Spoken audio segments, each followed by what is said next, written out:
What's up guys, Nick here back with another video, and today we're going to talk about the CRB eligibility requirements. We're going to break it down in detail to see if you qualify.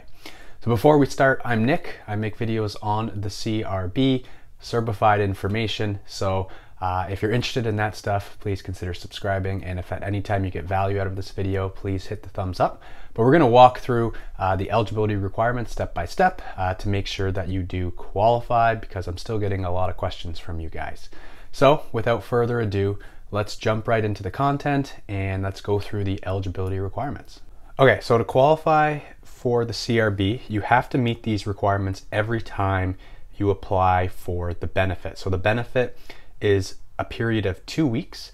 So during that 2-week time in which you're applying for it, you must meet all of these qualifications in order to get your benefit. So during this period you're applying for, you were either not employed or self-employed for reasons related to COVID-19, or you had a 50% reduction in your average weekly income compared to the previous year due to COVID-19.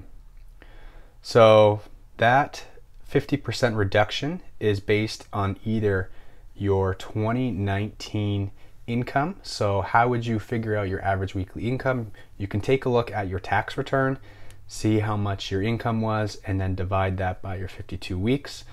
Or you could also use your average weekly income from the previous 12 months in which you are applying for.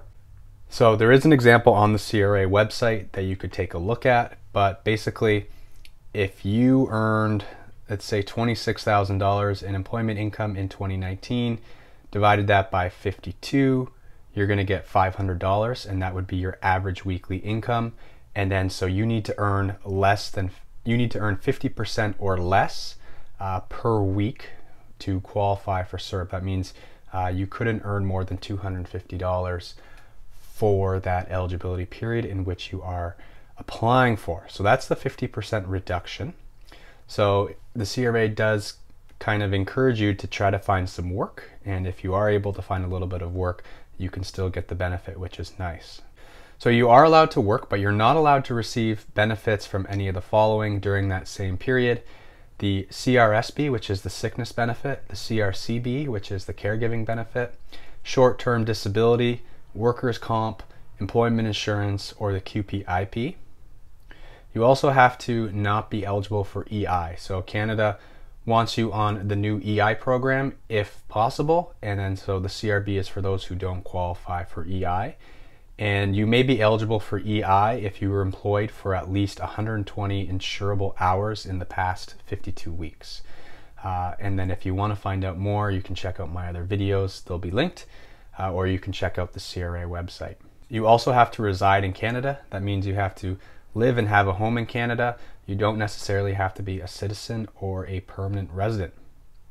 You have to be present in Canada. So you have to be living in the country. You have to be present here. You can't be overseas during that period. You have to be at least 15 years of age or older. You have to have a valid SIN, and you need to have earned at least $5,000 in 2019, 2020, or in the 12 months before the date you apply from any of the following: employment income, net self-employment income, or maternity and parental benefits from EI or similar QPIP benefits. So that's a big one. They want to make sure that you are actually working and contributing to the Canadian economy to achieve these benefits. So most likely it's October 2020 right now, so you would likely look at earning at least $5,000 in 2019. Again, how would you know that? How would the CRA know that? Well, hopefully you filed your 2019 taxes and it would be able to be showed up on there. And that's, again, net $5,000 net self-employment income, or your total pay if you were employed by an employer. Another qualification is you did not quit your job or reduce your hours voluntarily on or after September 27th, unless it was reasonable to do so. We'll talk about that a little bit later. But if you voluntarily quit your job, you will not be eligible for the CRB.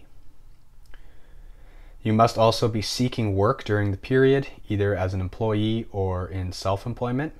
And you also have not turned down reasonable work in that period in which you are applying for. if they do catch you turning down reasonable work, you will automatically lose 10 weeks worth of CRB. You must also wait another 5 periods before you can reapply. So there is a strict penalty for that. So that is the qualifications for CRB. Hopefully that clears some things up for you guys. I'll go through a couple questions regarding the benefits. So here's a question. If I entered the labor force late in 2019 and therefore was not able to earn $5,000, but I would have been able to earn that much in 2020 had I not lost my job due to COVID, do I still qualify for the Canada Recovery Benefit? And the answer is no. You need to have earned at least that $5,000. Another question, how do I prove I have been seeking work? So the CRB is going to follow the EI program, and you're going to be required to attest every 2 weeks that you've been actively looking for work and did not decline reasonable work opportunities. Another good question, what happens if I have net income over $38,000 in the tax year? How will the clawback work? So individuals who receive the Canada Recovery Benefit and earned over $38,000 in the tax year will have to repay 50% of the benefit for each dollar your annual net income above $38,000 to a maximum of the benefit received. So this is going to be reconciled when you file your taxes in 2021 in April. So you and your accountant might have a little bit more of a fun time figuring that out when that time comes. I don't have a whole lot of detail regarding that information right now, but I just know if you earned over 38K and you applied and received the Canada Recovery Benefits, you're going to have to owe some back, and that'll be done at tax time. So it'll be part of your tax bill when you owe taxes. And how will the clawback be calculated if I collect the CRB in 2020 and in 2021? Do I get to earn up to $38,000 twice, once per calendar year? And the answer is yes. You can receive net income up to $38,000 in each calendar year, which is the same as the tax year. So for the 2020 payments, $38,000 for 2020, and for 2021, $38,000 as well. So that's all for today's video. I hope you got value out of this. If you got value out of it, I just ask that you give it a thumbs up and consider subscribing, and I will see you guys in the next video. Happy taxing.